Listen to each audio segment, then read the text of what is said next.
Pickaxe. All right, remember, the machine knows if you're lying. First statement, Carvana will give you a real offer on your car all online. False. True, actually. You can sell your car in minutes. False? That's gotta be... True again. Carvana will pick up your car from your door, or you can drop it off at one of their car vending machines. Sounds too good to be true, so... True! Finally caught on. Nice job. Honesty isn't just their policy, it's their entire model. Sell your car today, too. Carvana. Pickup fees may apply.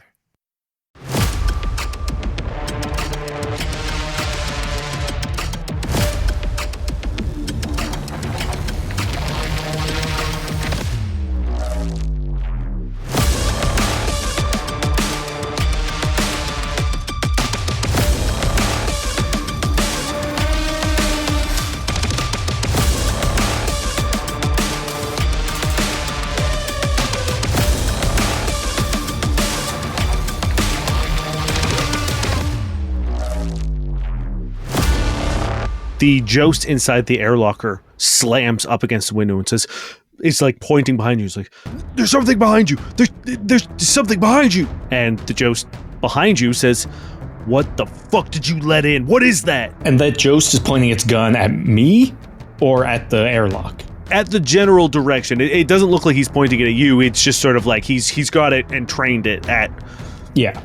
More specifically at the airlock. I look at Killian. I'm like, hey, Genius? What the fuck is this? I don't know. This isn't... I don't know. That's not good enough. Zax, you're close enough that you can hear the commotion. Did I see anything out the window that I was staring out of? Because that's all I do apparently is stare out windows.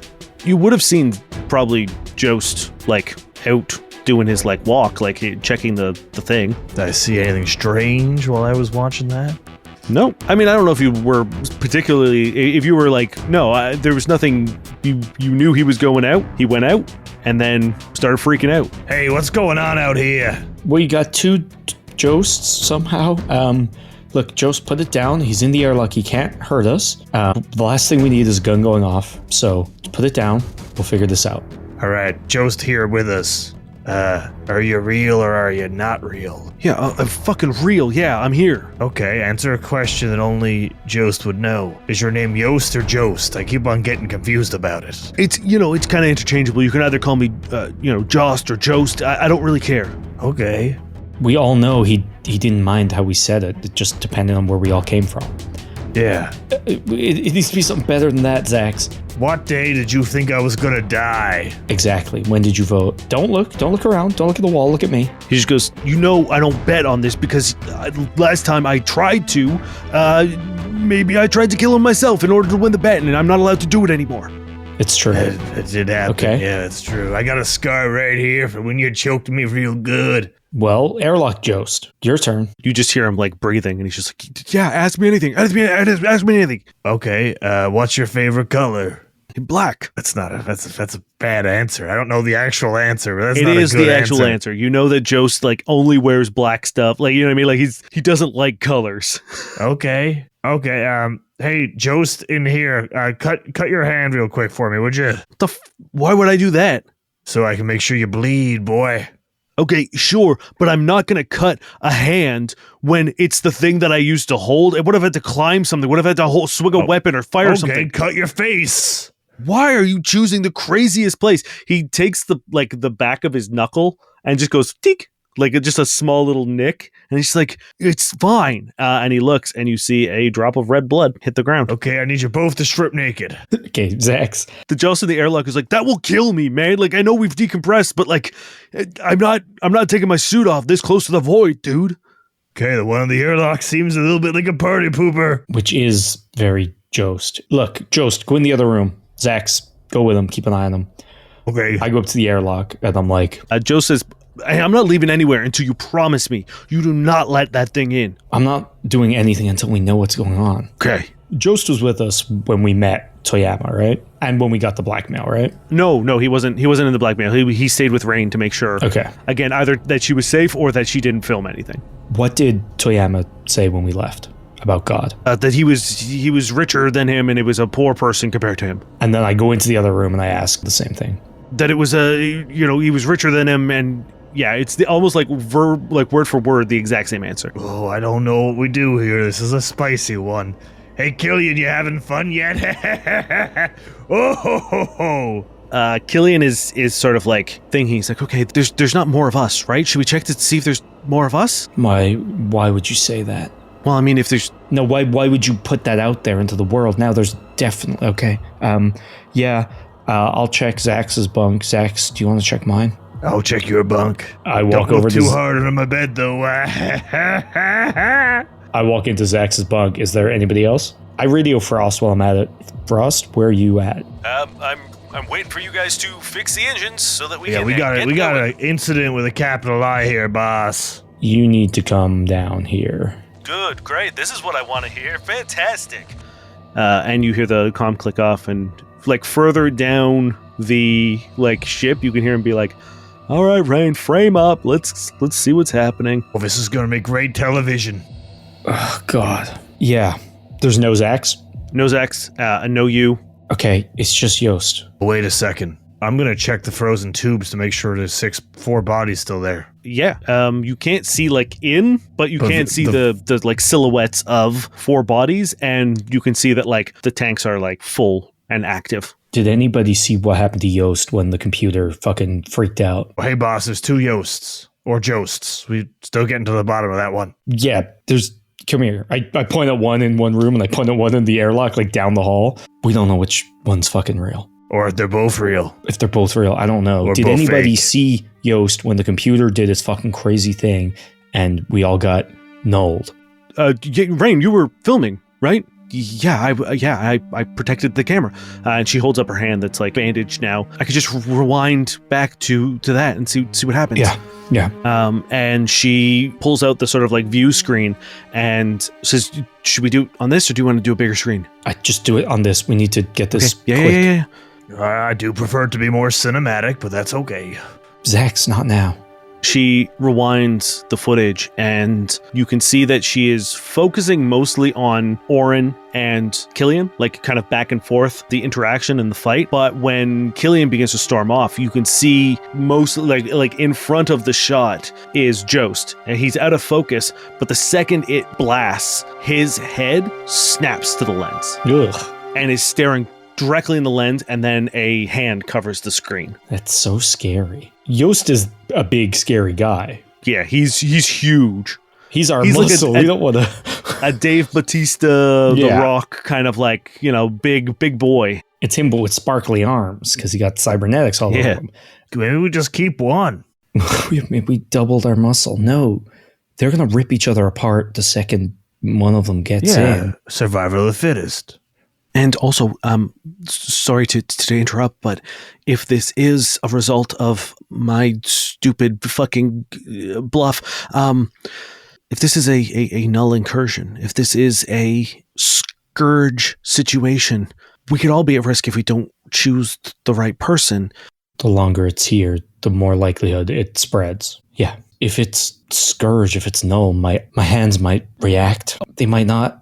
I don't know. What hit me? Better options. Rain says, well, he looked right at the camera. Maybe if it reacts, can you turn the camera on them right now? Like try to do it stealthy and see if something weird happens? You see Jost is like sitting at the end of the hall on a bench, sort of like muttering to himself, kind of cursing. He is kind of like tapping the butt of the gun on the ground agitatedly. We should have taken the gun off him. Good luck. And Rain just sort of casually drops the camera to the side and points it at him. And he looks up and he's like, "Are you fucking filming me right now? Are you fucking kidding me? This isn't fucking B-roll, Rain. This isn't content." That's got to be Jost, right? That's got to be him. Why would the bad Yost put himself outside? Like, we're just going to open the door. Well, there's more null outs. I don't know.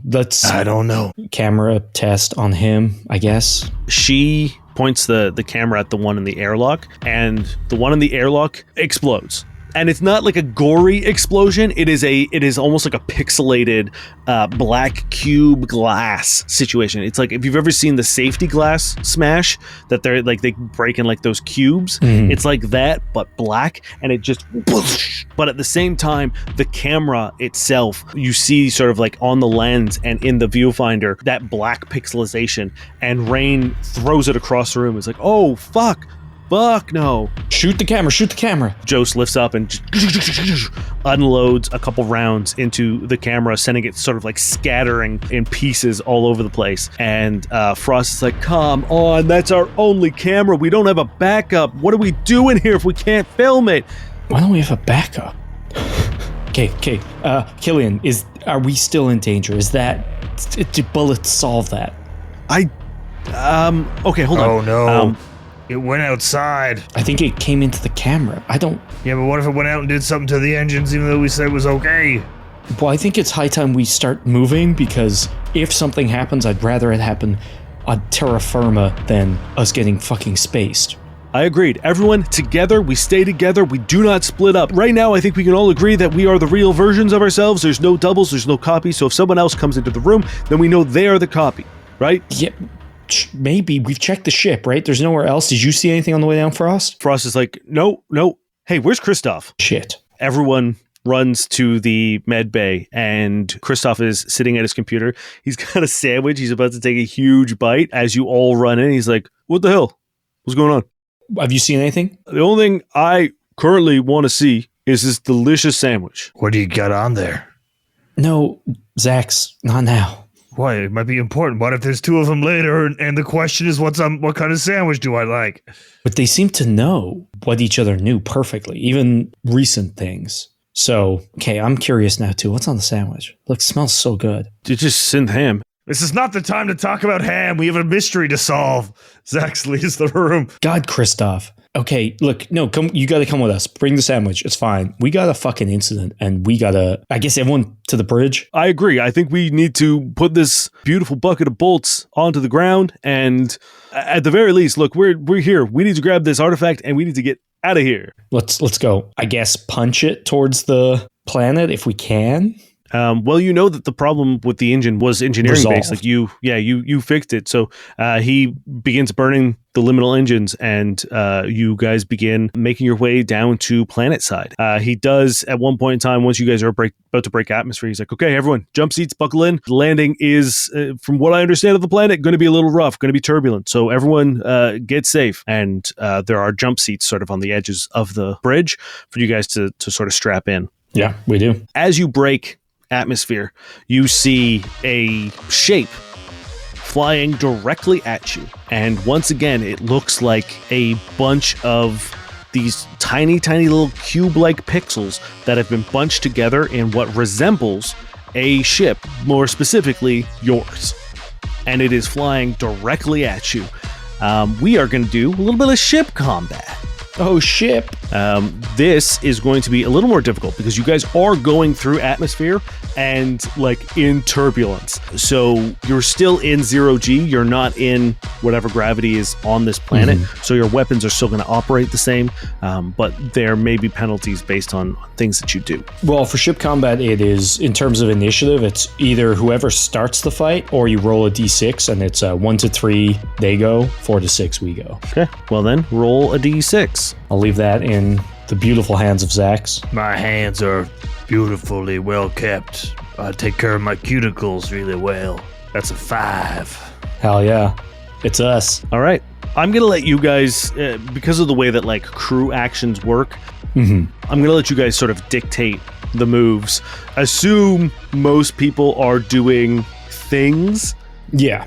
But the moves themselves will be done by you guys. I will say that you have 3 sort of roles that you can take. Everyone else is doing their own thing, and Killian is useless. He has no ship experience, so he doesn't really know what's happening. We'll say that, like, for the most part, Frost is flying, and you guys can sub in wherever you want to go, and then if you want to do an additional thing, you can yell at Frost to do something.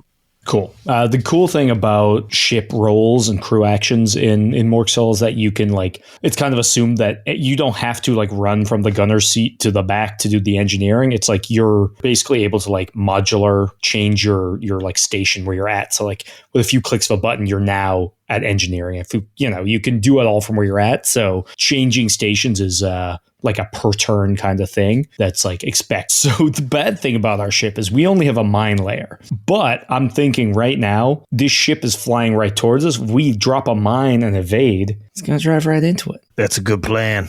And you know that the second you're in gravity, in atmosphere, your weapon is fucked. So they're just gonna fall. It's gonna fall.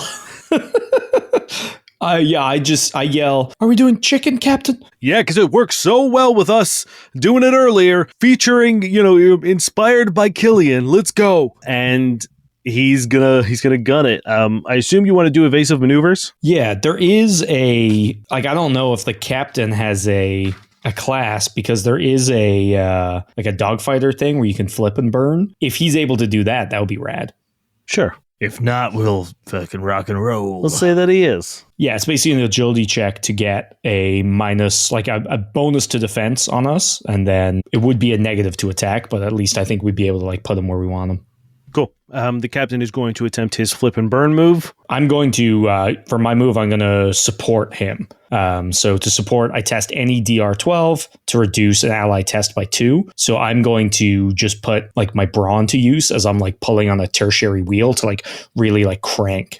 So I'm trying to grab a wheel and pull, but I immediately fail with an 8. You jerk the steering column a little bit, and he's like, "Okay, I am driving, I am flying. Let me do it." Yeah, I think he's going up, but he's actually going down.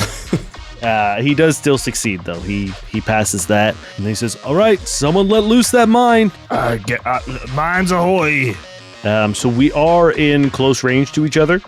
So you're going to be doing a DR12. Okay, what a skill for releasing mines? Spine. Spine? That's my good one. That's a 10 plus 2 is 12.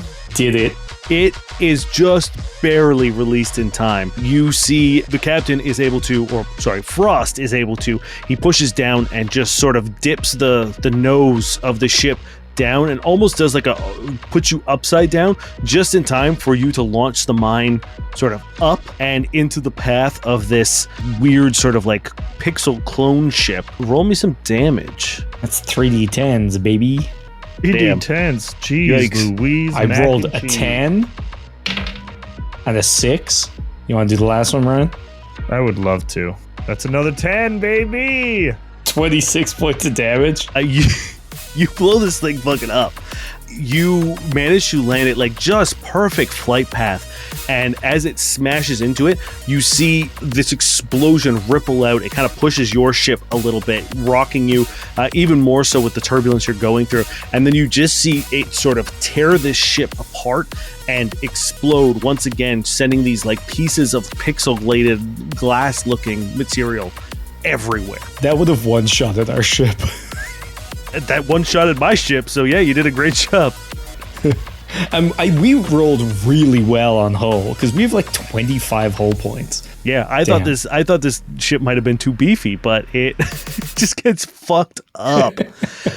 Frost sort of gets control of the ship again and drops down sort of into a more sustainable flight path. And once you break atmosphere, you see once again this barren gray planet. Thankfully, due to the coordinates you have, you can see almost directly below you is this skewed pyramid shape of whatever this ship is. It's hard to tell sort of what it really looks like, but you can see that it has been excavated enough that there is an entry point, and Frost puts the ship down and is like, "So here's the problem. We do have to go through the airlock, and we did explode, I'm hoping, fake Jost into little pieces." That better be fake Jost. It was fake Jost. I swear I'm the real Jost. Well, that's what fake Jost would say. What's your favorite sandwich? I don't eat sandwiches. Bread's a waste of carbs. That's true. You are the real Jost Yost. Well, welcome back, Jost. Frost says, "We're going to be very careful. I'm going to grab an expulsion device.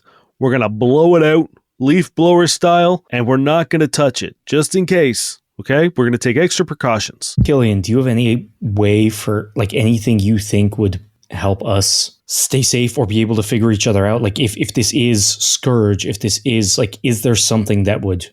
We should tie a rope to each other. Yeah, maybe. God, yeah, that's genuinely the best idea I've ever heard from you, Zax. Yeah, I did that once when I was a boy. Why? Because people kept on slipping into volcanoes.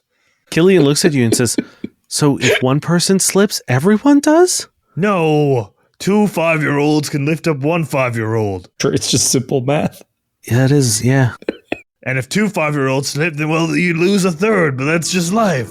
Killian looks and says, explanation aside, I do think that he has a point. If we only bring the right amount of tethers, anyone not tethered would be obviously not one of us. It could put us in danger of a 2 5-year-old situation. Yeah. But hey, a 60-year-old, I point at Zax. A 12-year-old, I point at Killian.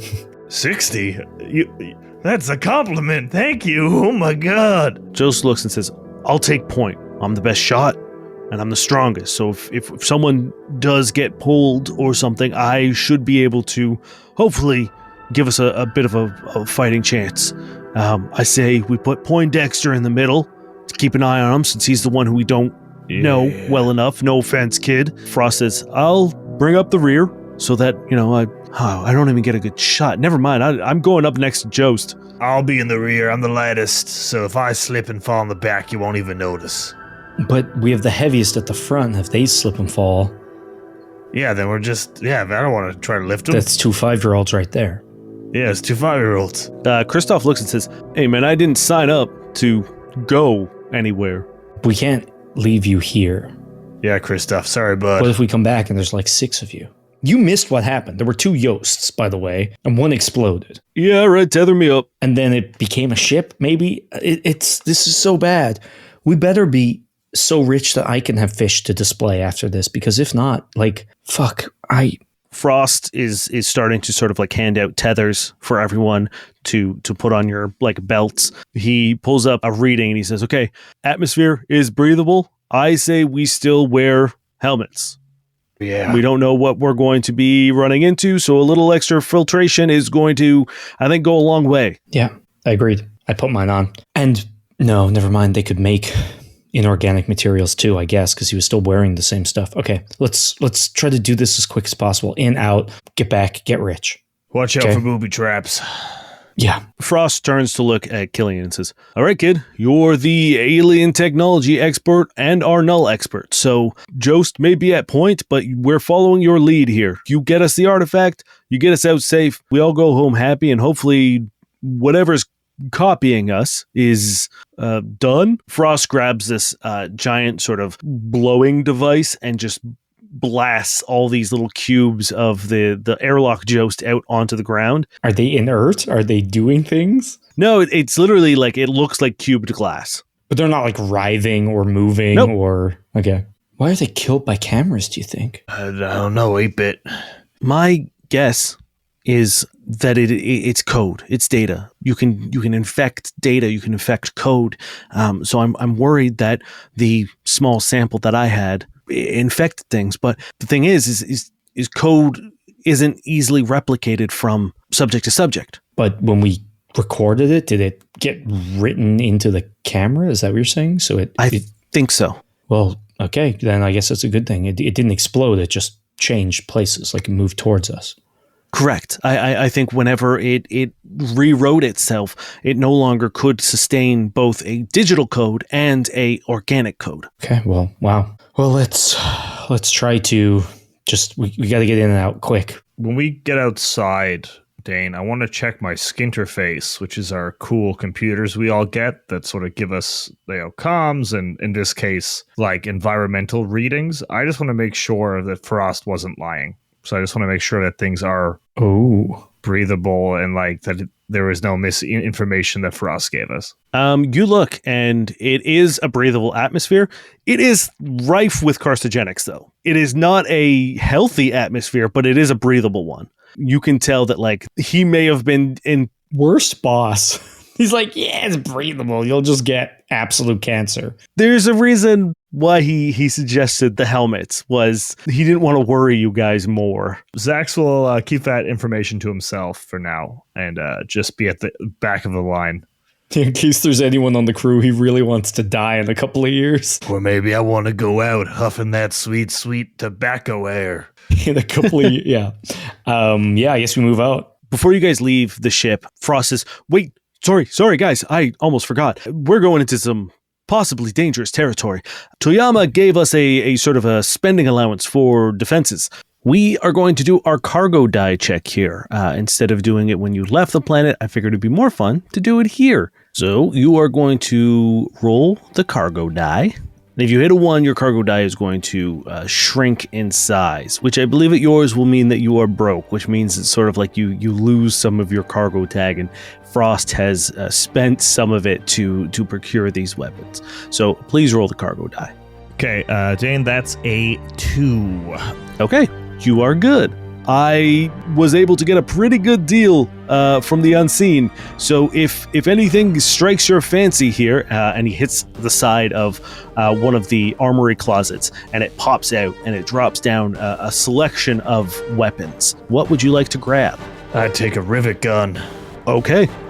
I'm looking through it like I'm wanting like just a solid like lump of metal or something to hit people with, and like I think because Frost's so ostentatious, there's like a katana, and I'm just like it's like flashy looking. I'm like, this is it. Yeah, I mean, it was a good deal. I pull it out like it's a cool weapon. It's just not my style, and it is not what I'm used to at all. And I'm just like awkwardly trying to like sheath it without like cutting my fingers off. Yeah, you can tell this was a prop that has a blade has been added onto it. You can see that there's like a like blue strip that has been added onto the edge of the blade that is actually the cutting edge, and it's very obviously like a street modded katana that was probably like just a toy that someone has turned into quite a lethal weapon. Yeah, when I pick it up, I hold it almost like a baseball bat, but hey, it'll do some damage. Yeah. You guys make your way towards the ship. There are little stick beacons that have flashing lights. The second it sort of detects your motion, and it lights up all the way down to the ship, and another ring of lights around what's been excavated. Is it nighttime? It isn't, no. Okay, yeah. For some reason, I thought it was day, so I'm glad I'm not. Yeah, it is. It's just, if it was nighttime, you would have a path to follow, essentially, and light to sort of like see everything. The ship, again, is just a sort of skewed triangle pyramid sticking out of this hard gray dirt, almost like clay. It's real like thick, so you could tell that like a lot of money went into pulling this thing out of the ground and like excavating it. And you look down into sort of where the ship has been excavated out, and there is a staircase down, and in the front is what looks like some sort of airlock. It is not a traditional looking one. Again, this is an alien ship of unknown origin, but it looks more like a trap door or where a like landing gear would come out than a actual like personnel thing. As you get closer, you can tell that this thing is old. Even just however long it's been buried under the earth, you can tell with like how thick this earth is and how dense it is, that it would have taken millennia to fully bury this thing, because it's not like a sand dune that's easily like blown over. This would have taken so long to put a ship this big, because you can only see a little bit of it under this much of dirt. It kind of worries me that they have the resources to excavate something like this, but then we're the best they can get to get the thing. Because we're good, but I don't know if we're all the money you can buy in the world good. No, I thought you were aware of what was going on here. We're their lotto ticket, and this is our lotto ticket. There's a slim chance we get out of this alive. If we do, we all get rich and he lives forever. If we don't, he lost nothing. You see Killian shuffle, and he says, yeah, when you do an experiment, you usually do a control, a baseline to see sort of where you stand. If we go in and we get it, then great, they know that it was fine. But if we go in and we don't, then they know a little bit more information. And again, with the amount of money Toyama has, I assume he can continue to upgrade. Yeah, fair. If we get it, I guess he saved some money. I love that we're the discount option. But whatever. We in, out, home, rich. Yeah. Okay. Cool. So based on the design here, we'll be entering into the mechanics of the ship. I'm going to wager that this was either a fueling port or maybe a place where weapons were dropped from. This is not a traditional entrance, but if you give me just a second, I should be able to get it open enough that we will be able to get in. And you guys kind of scamper together. Real smooth and cool.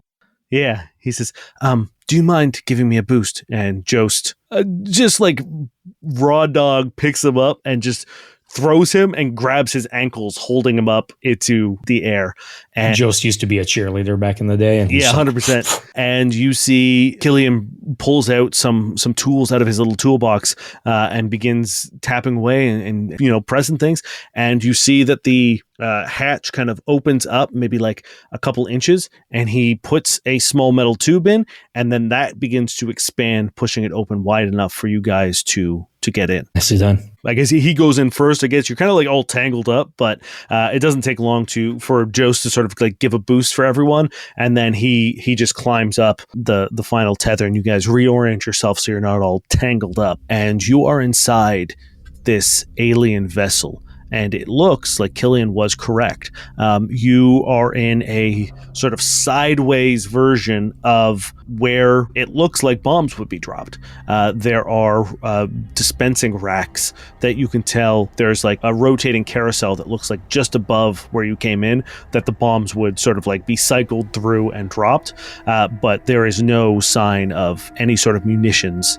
Okay, it's empty. Yeah, they lost the war. Also, I just realized that skinterface is like interface, but it goes in like in on your skin. It's like personal. Isn't that wild? I've been using that thing for years, and I finally understand what it means. What a day to be alive. God, Zax, what if that was the only thing keeping you alive? Hey. You've been waiting for that day, and now that you know it, that's it. That's it for me. Well, you gotta wait till tomorrow, okay? Yeah, I'll wait for tomorrow. I'll make sure you get that money. Don't you worry. It's in a big old pile. You feel a tug on your tethers, and Killian says, guys, look. And all over the mechanics of this ship, what you can tell are the actual ship, you can see clusters of that black cube-like glass building up in various places. You can see a screen that has been covered in it around the edges. You can see part of the machinery in which the bombs would be rotated out, where some of the joints have been encased over, and just pockets of various technology, both mechanical and electronic, have remnants of this like cubed black glass all over it. Remnants as in it's old, or are we seeing it grow right now? They're not moving. Nothing's happening, but the understanding of when they showed up, it's tough to tell because they look exactly like the stuff that you just blew out of your ship. Okay, let's just keep going. Do we know where to start? We don't have any idea, right? Just got to wander and we'll know when we see it. Yeah, my guess is, I didn't want to say it when we were there, but I think Toyama's wrong. He's looking for a vessel. It's not an urn or a vessel, it's a hard drive or some sort of data containment. I think what he's looking for is data. It makes no other sense why I would be brought on. That is my specialty. So it seems weird to get something that you could just pick up the way that other Scourge artifacts are. You can just grab them. You wouldn't need me if it wasn't. I guess it isn't Huff and Ashes. Told you. I owe you $5. We just saw what data did to our ship. So if we get a whole bunch more of it, are we going to make it very far? That's what this is for. And he holds up one of the, a larger version. It's the largest one you've seen so far of the thing that he put on to contain the breach the first time. And he says, this will contain it. It's a way to seal the null in. It's essentially what I've done is the opposite of a null breach. It's a pattern containment. It's using the answers and the creation of the pattern to make a containment unit to hold in the null. It sort of balances itself out into neutral to make the data usable code to interpret. The pattern gives. Okay. What do we think, bridge? If we even know where a bridge would be on this kind of ship? Well, thankfully, I've studied alien architecture. I can figure out probably roughly where this would be. Killian, I take it all back, okay? You're doing wonders here. Yeah, lead the way. You guys make your way into what looks like one of the main corridors of this ship. It seems like everything is round. That seems to be the main sort of design aesthetic here. Is everything comes? There's no corners. Everything comes in sort of a circular situation. All of the tunnels you're going through are circular in nature. Even the design choices themselves, like when a change of direction happens, it's also a curve. Even the doorways, the panels, everything is rounded. And you again see all of this sort of buildup of black glass, these cubes. They almost look like beehives or wasp nests, the way that they're like building up in corners and then stopping. They don't seem to take over a whole wall or anything. It's sort of like in clusters here and there. Now, when you say building up in corners, are you being specific about that? Because no, building up in like against surfaces. Yeah. Yeah. Okay. Not I was like, actual is hard that why angles. it's round? Because No. Now, Zax, I know you said they lost the war. What if they lost against the Scourge? Well, then, we're super fucked. Reassuring as always. I now know what skinterface means. I'm ready to die. Don't say that. Not till tomorrow. All right, Killigan. Are you gonna kill again? Not my name. Who is the last person on the Me. tether? That's you? You are walking. Everyone in sort of like a single file. You can see Jost has his hand behind him and has his hand like on his tether connection, just to sort of like, tell if anything has gone wrong, and also to make sure that no one unclips it. And suddenly, you hear a as the groaning of metal and steel echoes throughout this abandoned ship, and you see a blur in front of you, Zax, and your tether is sliced. Well, ay caramba. Do we hear anything of this? You hear that like super loud noise, and I don't know who's next to Zax, but they probably also feel their tether go slack. I guess probably the doctor? Yeah, most likely. So he turns around and goes, guys, Zax is loose. Zax is loose. Oh god, Zax is loose. Okay, Zax, don't wander at eyesight. Just come up, attach, or like hold the middle here. Will you hold my hand? No. Zax, just here. Tie off in between me and Frost. Okay. What if you're all fake now? That's not how it works. What the fuck was that? What cut you? I don't know. It was a blur. Okay, are you just trying to angle for more morphine, or? No. You hear that as you hear that screech of metal. And again, it doesn't sound like something is scratching metal. It sounds like the whole place is being manipulated. It sounds like when metal is being crumpled. We gotta get the hell out of here. This wasn't happening, and now it's happening quickly. We gotta move. Now that you are looking sort of at each other, you see a blur right in front of Kristoff, and it severs his tether. Okay, Kristoff, hold my hand. What the fuck is this? We just gotta go, right? Everyone stay together. I start trying to hustle us the way we were going. Could you all give me spine checks, please? My spine is a flat 0. Oh god. A dirty 20. A 2. Okay. Zax, maybe it's because you saw it before. This time you see a bit more of a shape, and it is a combination of what looks like a machete. Like it looks like a blade of some sort. Formed out of that black cube glass that slashes forward and cuts that tether. Then you see it come back the other way as Kristoff is reaching his hand out, and it slices his arm off, and it hits the ground, and blood just sprays everywhere. But you see on the edges of his skin, both on his body and on the arm on the floor, the glass beginning to form and crystallize around his wound. Hold on, boy. I take out my small vial of quantum compound. Okay. Nowhere says what this does. Anywhere. I'm gonna pour it on his wound. Sure. Okay. we're going to do a little roll here. What do we think this is? I think this might be spine. Yeah, that's a 6. Okay. You pour it on, and what do you think a quantum compound is? Let's brainstorm what this might be. It's silver. It's a silver liquid for sure, which always has a great history of being great in our show. A quantum is the minimum discrete unit or smallest possible amount of physical property such as energy. Yeah, to me it sounds volatile. Like it was good. I thought you were going to explode him. So you pour this on, I assume, his wound and not the arm? Yeah. You pour it onto the wound. And because this is like a pure energy compound, it begins, as you're pouring it over and the liquid drips down, it is turning into that crystallized glass, and it begins making a pool on the ground, and now it's swarming up his leg and foot where he's standing on it, and it's touching the other arm, accelerating that.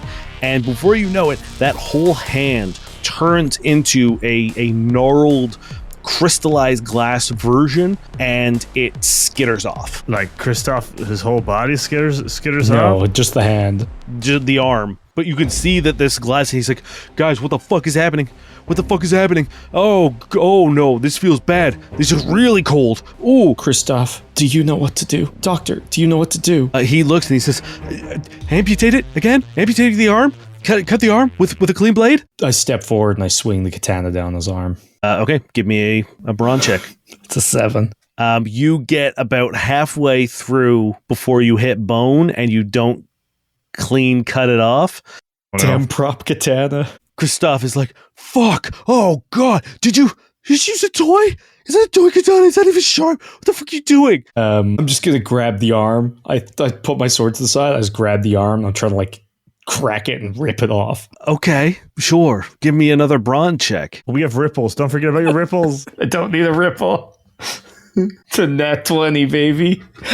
It's a nat 20. I am very buff. You shatter his bone. What was supposed to be a clean break ends up being quite the opposite, because then you also have to like kind of twist and tear the flesh as well. Sinew and tendons. It was a nat 20. Yeah.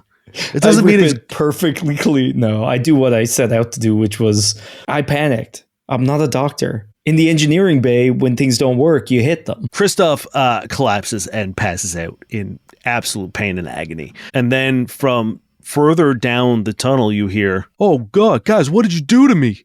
What did you do? I'm like about to put a tourniquet around the stump of his arm, and it's like, Jost steps over Kristoff, puts 2 rounds into him, and then lifts his gun and fires a couple rounds down the hall as well. Hey, Yost, remember we didn't do that to you? Too late now. Yeah, well, maybe you should have, man. This is fucked up. We need to go before something else gets us, or we all end up having our arms ripped off by you. Let's go now. Killian, go. And he pushes Killian forward. And he says, let's go.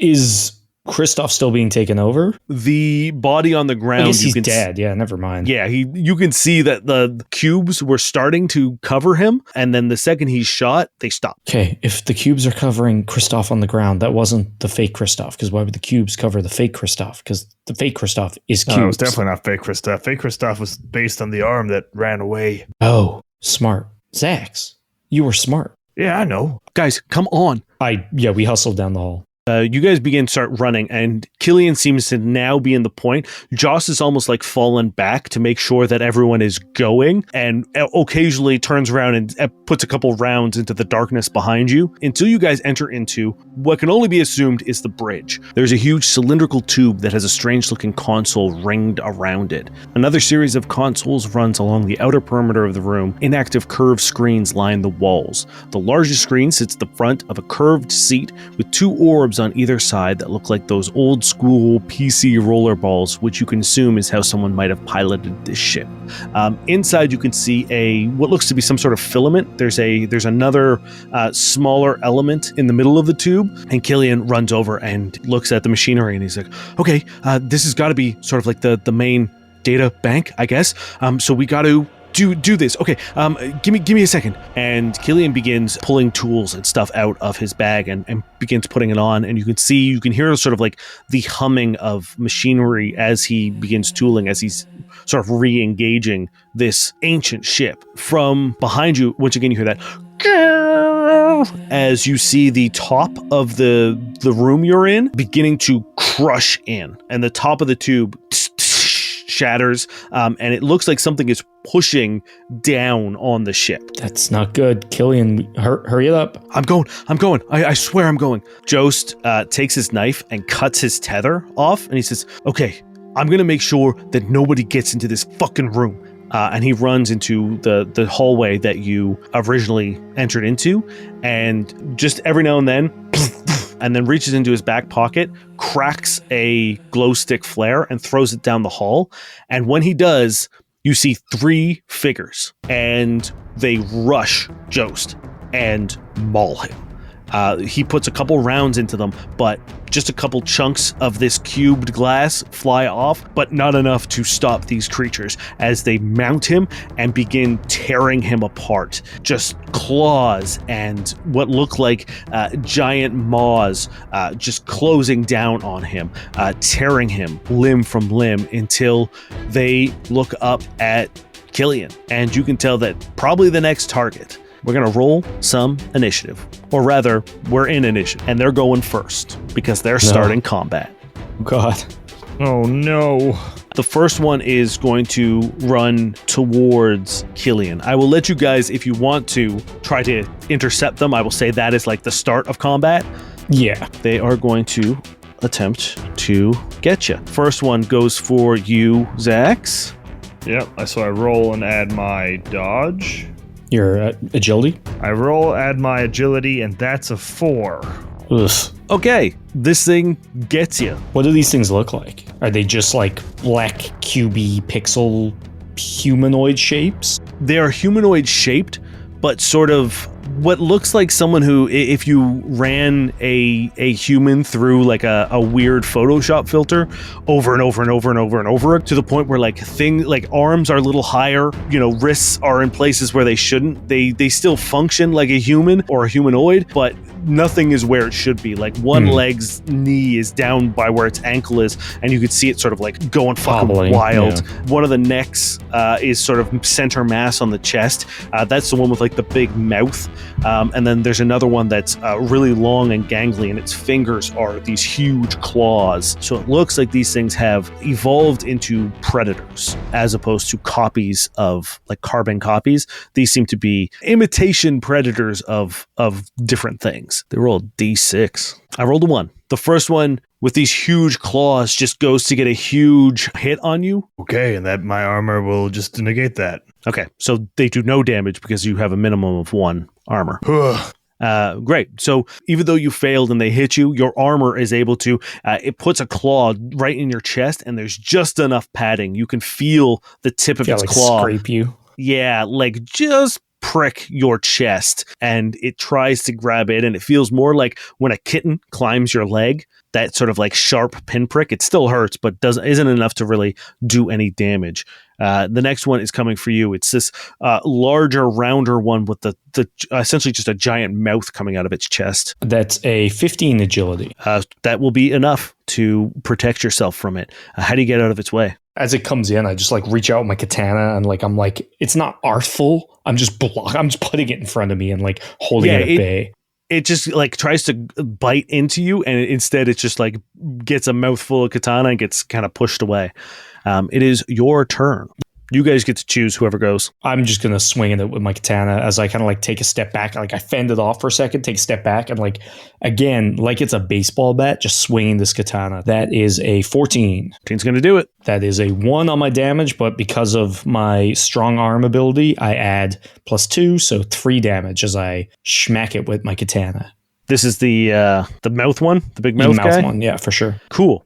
It takes a big hit. You're able to sort of like smash off the whole bottom half of its jaw. The jaw hits the ground, shatters, and doesn't move. It is your turn, Zex. Yeah, I'm going to use my heavy filament, just my piece of steel I carry around. And I'm going to swing, adding brawn, which is a -2. That's a 17 on the dice. Ooh. All right. Roll your damage. 1 damage. Is this the claw one that was attacking you? Yeah. Yeah. What are you swinging? Just a piece of steel. Oh, right. Yeah, you have just like a chunk of metal. Yeah, you take a wild swing and you're able to smash off the claw that was able to like break through your armor. And it sort of like reaches back and you can see it sort of like trying to push. And you see like a small cube beginning to replace the one that you smashed. Now, you guys get to choose who goes next. Ryan, you are allowed to pick yourself. Aren't they going to attack again? Now that we're sort of out of what would be considered like a surprise round or whatever, the way that combat works or an initiative works is the initiators of combat go first. After that, you choose the combatant to go next. So you get, because you're the last person to go, you get to choose who goes next. You can choose yourself to go first in this round. Go, Oren. Okay, yeah, I'm going to swing again, I guess. Same one. Fuck. That's a 9 brawn, so no. Not enough, no. As you take a swing at it, because it's lost its jaw, it kind of has a smaller profile now, and it just kind of sidesteps really quickly and eyes up your ribs. Who's going next? I'm going to pass it over to Zax. Okay, that's a 6. We had such a good first round. Yeah, now I'm just swinging my metal around, be like, yeah. Yeah, you take a swing and you hit this thing, but nothing happens. Not a damn thing happens. You just sort of like, it's kind of like you hitting, solid metal. And now, would you like the claw one to go or the mouth one to go? There's another one in the room, but it's tearing Jost apart. Yeah, go claw boy. Okay, claw guy is going to attack you again. So give me an agility roll to defend. It's a 13.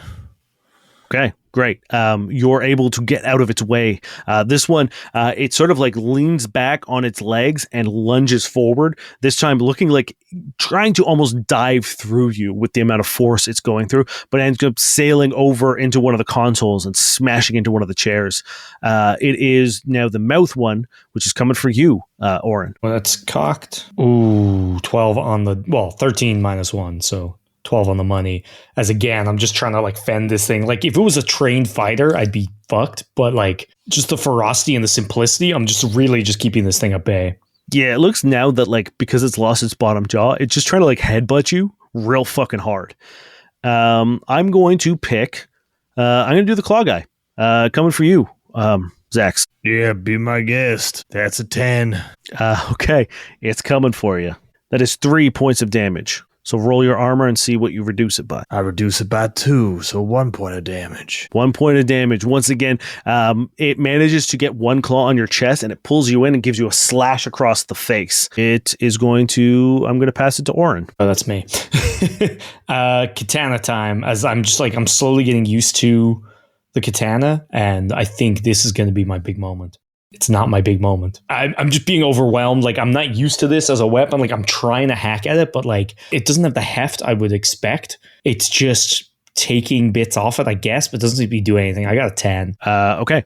You're trying your best, but it's not enough to, this one's like stockier.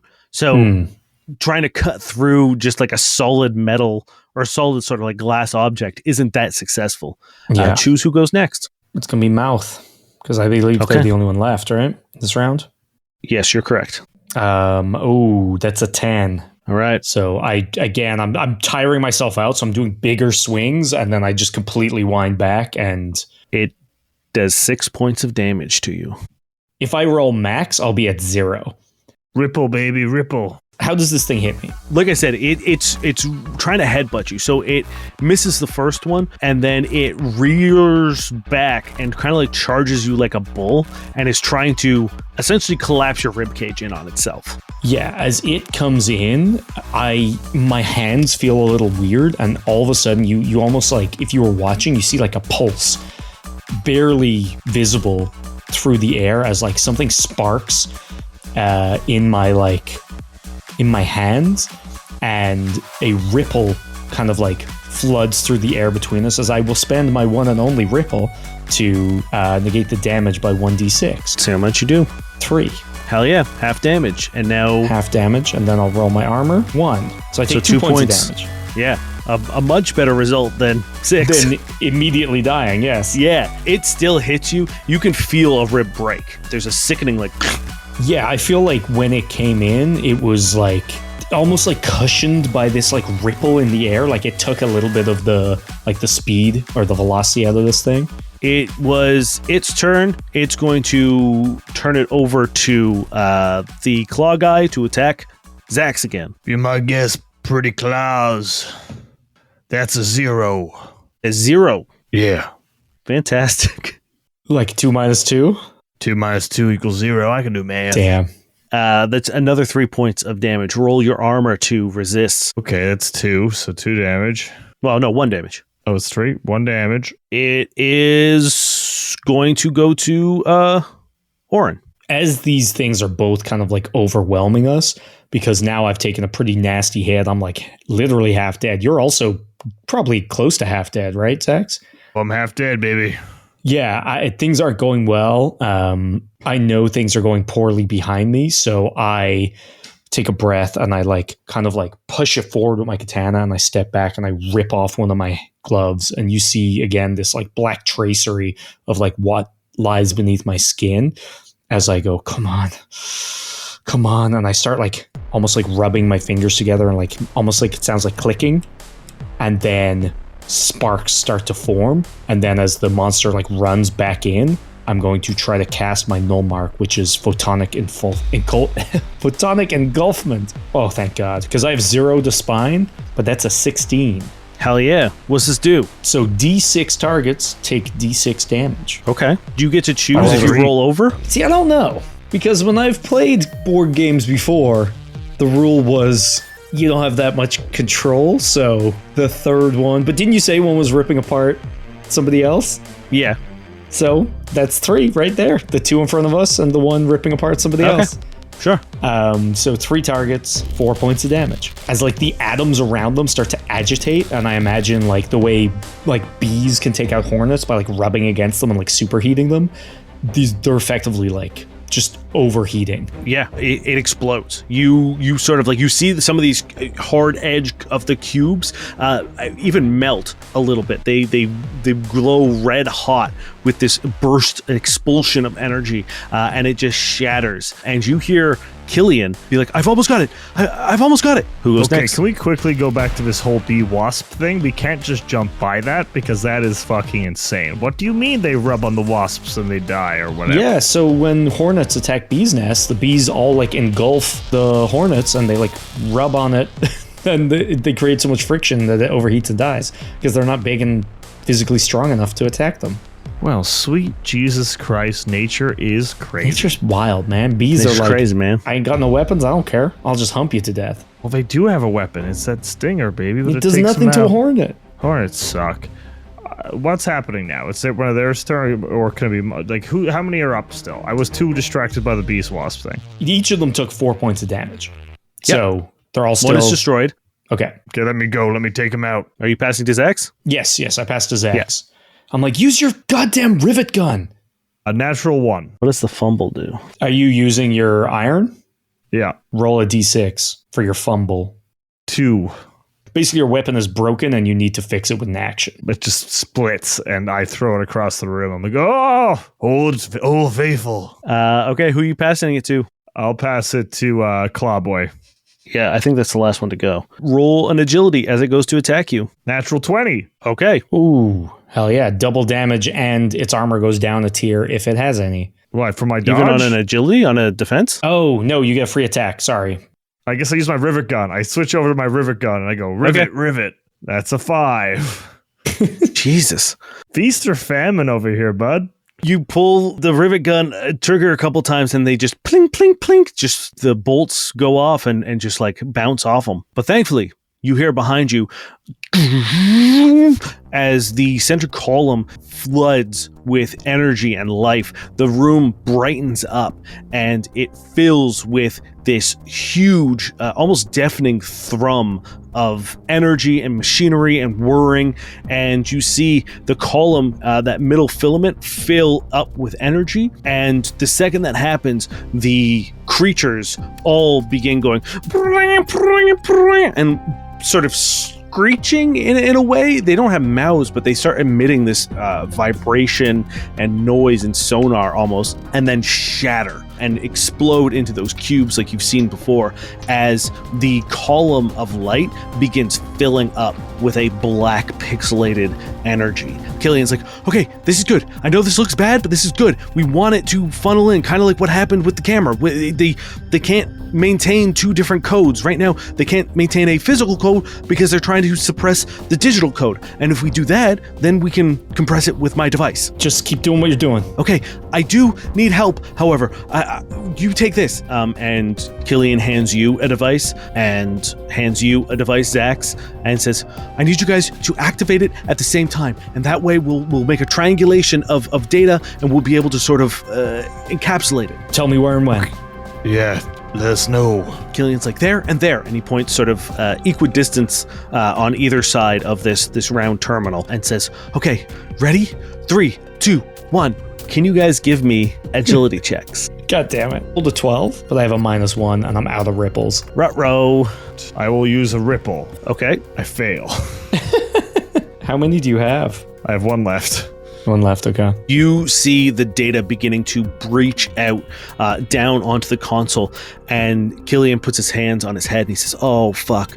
Okay, we've got one last chance for this. I don't know. Do you want me to do it? Do you want to do it? And you can see him like panicking and like starting to hyperventilate. I got you, bud. What do you need me to do? We got this. We just need to activate this last one. This last one is our only chance. Do it again, bud. Doing it again? That's a natural 1 that I will use my last ripple to re-roll. I got a 7 -1, 6.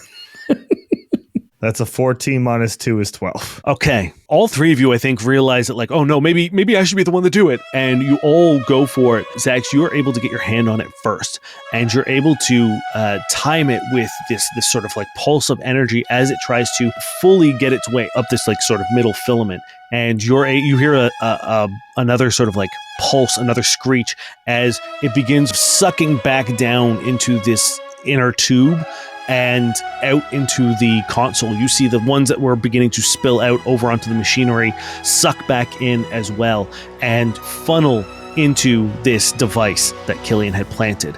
You also hear the shattering of glass all throughout the ship. You hear the pieces of cubes that were like sort of nested up on the top of the, various places in the ship. They all begin to rain down inert cubes as you are able to grab the source code of this infected data. Let's get out of here. Yeah, for sure. Frost runs, grabs Joe's gun, and is like, hey, you won't be needing this.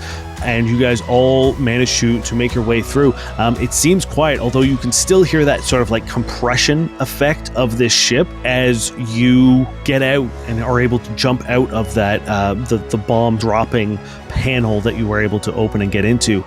As you run up the flights of stairs leading out of the excavation area, you get to your ship. And as you do, you hear as the 4 cryo chambers begin their time release. And you hear and 4 people step out. 3 are heavily armed mercenaries. And the 4th is a much younger looking Oscar Toyama. He is instantly recognizable from the malice and disdain in his eyes, but now they are accompanied by a cruel smirk. He takes a step forward, his mercenaries following him like a shadow. He looks past you, if not through you, to Killian. Did the experiments yield the results that I need? Yes, Mr. Toyama. Killian takes a step forward and barely looks the man in the eye. He also shoots a nervous glance to you as he reveals his deception. Yes, Mr. Toyama. The source code is thoroughly infected with null, and I was able to contain the Scourge data. My bracelet was able to provide a stabilizing effect, allowing me to interact with the corrupted data. I believe that once we're back in your lab, we will be able to use its replication properties to isolate the genetic disease and essentially copy it out of your body. Following that, we can essentially replicate the remaining genetic material to create a near immortal and perfectly healthy organic copy of yourself.